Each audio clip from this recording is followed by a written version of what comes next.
একটা জিনিস,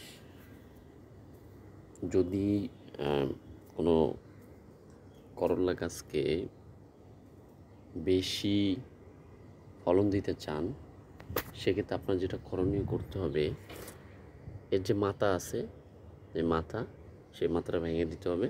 তো মাথাটা ভেঙে দিলে হবে কি, নতুন নতুন ব্রাঞ্চ হবে এবং পুরা ঝোপালো হয়ে যাবে, তখন ফলন অনেক বেশি হবে। তো আমি 8-10 পাতা যে ডালে আছে, হইলে আমি মাথা ভেঙে দিই।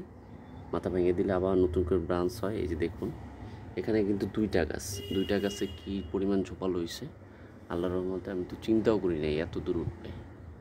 এবং ছোট্ট একটা ঝাঁক আমি দিছি শুধুমাত্র করলা গাছের জন্য। পাশাপাশি আমার কষ্টের ফল, এই যে দেখুন, ছোট্ট একটা ফুল এসেছে।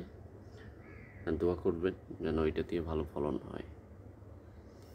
আর নিচ দিয়ে কিন্তু আমি আবার নতুন করে করলার বীজ ফলাইছি। মানে এটা কন্টিনিউ প্রসেস চলতে থাকবে। আমি একবার হব খাবো এরকম না। বীজ ফলাইছি, এইটা দিয়ে খাবো, আবার দেখা যায় এইটা দিয়ে খাইতে খাইতে আবার নতুন করে চারা তৈরি হয়ে যাবে।